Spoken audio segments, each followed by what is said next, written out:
नमस्ते सर। हाँ नमस्ते सर आप बैठिए अभी मेरी जगह। मैं एक चीज़ बताना चाहूँगा आपके दर्शकों को। आप बैठिए यहाँ पे और ये माइक मुझे दीजिए। आ जाओ। ये नहीं साहब, माइक तो सर आप अपने हाथ में रखिए। मैं आपको बताना चाहता हूँ कहाँ से आए बच्चे। बैठिए सर आप।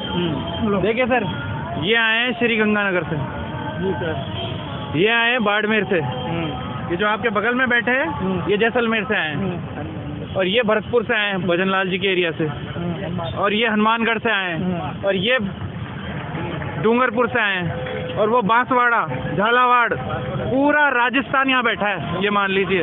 उसके बावजूद सर ये हालात है कि हमारी बातें सुनी नहीं रही है। सुनना तो दूर की बात है, मिलने नहीं आता सर हमसे कोई। हम मानसिक पीड़ा इतनी गुजर रही है हम पे, मैं आपको शब्दों में बयान नहीं कर पा रहा सर। हम आदमी हैं, हमें बचपन से सिखाया जाता है रोना नहीं है, तो हम सर रो नहीं सकते। पर सर अंदर से मन बहुत रोता है हमारा कि काश हमारी यहाँ के कोई 2 मिनट सुन ले। जो बाबा जो किरोड़ी लाल जी है वो सुन ले, हमारी जो विपक्ष में रहते खूब सुना करते थे। उन्होंने तो सुन लिया था ना महिला जो। नहीं सर, ऐसा भी नहीं सुना हमसे तो ऐसा भी नहीं सुना। हमें डंडे पड़वा दे ये सोच के हम सोचे कल कुछ तो सुना। वो तो रिएक्ट ही नहीं कर रहे सर, ना तो वो हमारे बारे में बात करना चाह रहे हैं, ना हमारे विपक्ष में ना पक्ष में। वो तो ऐसे हो गए जैसे तुम हो ही नहीं संसार में। ये शहीद स्मारक इस दुनिया से गायब हो चुका है, ऐसा लगता है मुझे तो। बहरे हो गए हैं वो सर।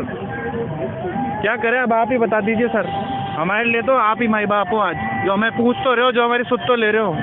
हकीकत है सर। देखिए ऐसा नहीं है, सरकार को रियली इनको सुनना चाहिए। ये हमारे यहीं राजस्थान के सारे लोग बता दें, जैसलमेर, श्रीगंगानगर, बांसवाड़ा, धौलपुर, डूंगरपुर जो भी हैं, ये सारे यहाँ बैठे हैं। इन्होंने एक एक व्यक्ति के लिए बता दिए, और ये सारे जो ये नाम हैं ये जिलों के, ये राजस्थान में तो आते हैं। और ये राजस्थान में बनाए किसने थे? आप सरकारों ने। तो भाई सवाल ये है कि आखिर ये वोट भी तो आप डूंगरपुर, जैसलमेर, बांसवाड़ा, बीकानेर, भरतपुर, धौलपुर, वहाँ से भी तो वोट लेते हैं। जब वोट जब लेते हैं तब इनसे इनकी बात करते हैं, हम ये करेंगे वो करेंगे, लेकिन एक बार इनसे आके मिलना तो चाहिए प्रशासन को। ये इनकी बहुत बड़ी मानसिक वेदना है, मानसिक पीड़ा है, ये मानसिक प्रताड़ना का यह शिकार हो रहे हैं। तो सरकार, अगर ये आपके बच्चे अगर इस तरह से प्रताड़ना का शिकार हो रहे हैं, और भगवान ना करे को उल्टा सीधा अगर ये कोई इस तरह से बेरोजगार बहुत सारे कदम उठा लेते हैं, तो वाकई ये बहुत बड़ा एक दुर्भाग्य माना जा सकता है। अब सरकार सुन नहीं रही, आपकी सरकार आ नहीं रही, तो अब आप क्या करोगे यार, बताओ। देखिए सर, सरकार हमारी बात सुन नहीं रही है। जैसे हम बांसवाड़ा बहुत पिछड़े इलाके में जैसे जाना जाता है, जैसे हमारे यहाँ बहुत सारी समस्याएं भी हैं, हमारे घर पे बहुत सारी समस्याएं भी हैं, फिर भी हम वहाँ से दूर 600-800 किलोमीटर की दूरी से यहाँ पर आए हैं। आज 12-13 दिन हो गए बैठे हुए, लेकिन आज तक कोई भी हमारे पास न तो मंत्री आए हैं, जैसे आपके हमारे साथी कह रहे हैं बाबा जी, जो बेरोजगारों के लिए हमेशा के लिए धरने पे गद्दा लेके सो जाते थे, रात को भी वहीं पे सोते थे जब विपक्ष में थे। तो जब उनकी सरकार आई है, हमें उनसे बहुत उम्मीदें थी।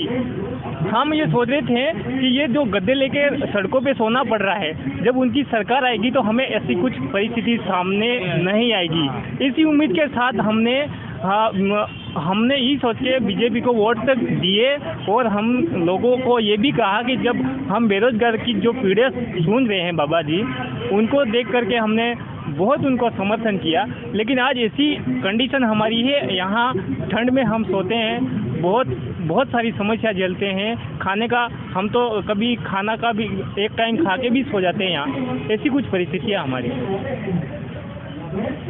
यानी कि ये जो गद्दों का जो खेल, इन गद्दों को खेल में ना ये राजस्थान का भविष्य फंस गया।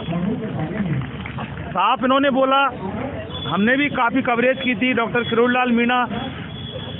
अच्छा एक बात और मैं यहाँ बोलना चाहता हूँ कि बार बार ये डॉक्टर किरोड़ी लाल मीणा का नाम क्यों आता है? जिधर जाए बाबा के बाबा ही सरकार है। सरकार में तो बहुत सारे नेता हैं, लेकिन इसके पीछे एक कहानी है। क्योंकि जब भी भारतीय जनता पार्टी कांग्रेस की सरकार थी, तो सिर्फ एक किरोड़ी लाल मीणा बाबा बने हुए थे, राजस्थान की बेरोजगारों की तमाम बात वो करते थे, रैली भी निकालते थे और रैला भी निकालते थे। फेसबुक, ट्विटर, यूट्यूब सब लाइव चलता था, लाइव पूरा तरह से, और छावनी बन जाती थी वहाँ, वो बात करते थे। तो फिर जब वो बात करते थे, जब चुनाव आए तो फिर इन्होंने सोचा क्या ये बात हमारी करते हैं, अगर हम इनको लेके आते हैं तो ये फिर सोने पे सुहागा होगा।